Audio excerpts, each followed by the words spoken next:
Big boss grand finale shooting జరిగిన Annapurna studio వద్దకు పల్లవి ప్రశాంత్, అమర్దీప్ అభిమానులు పెద్ద ఎత్తున చేరుకున్నారు. పోటాపోటీగా నినాదాలు చేశారు.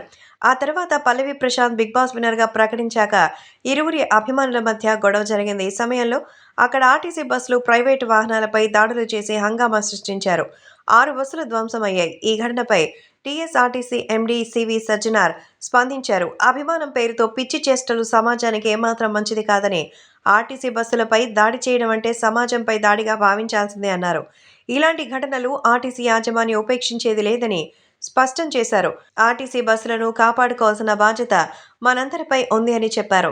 మరి బిగ్ బాస్ తెలుగు సీజన్ 7 పల్లవి ప్రశాంత్ పై హైదరాబాద్లోని జూబ్లీహిల్స్ పోలీస్ స్టేషన్లో సుమోటోగా కేసు నమోదైంది. సెక్షన్ 147, 148, 290, 353, 427 రెడ్ విత్ 149 సెక్షన్స్ కింద కేసు నమోదు చేసినట్టు పోలీసులు వెల్లడించారు. పల్లవి ప్రశాంత్కి చెందిన పలువురు అభిమానులపైన కేసు నమోదు చేసినట్టుగా తెలుస్తోంది. సీసీటీవీ ఫుటేజ్ వీడియోల ఆధారంగా నిందితుల్ని గుర్తించినట్టుగా చెప్తున్నారు.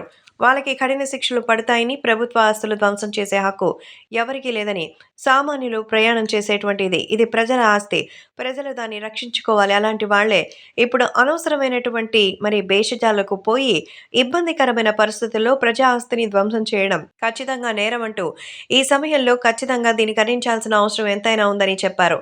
సో ప్రస్తుతం ప్రశాంత్ పై నమోదైనటువంటి ఈ కేసు వల్ల తనకేమైనా వ్యక్తిగతంగా ఇబ్బంది కలుగుతుందా ఏంటి అనేది చూడాలి.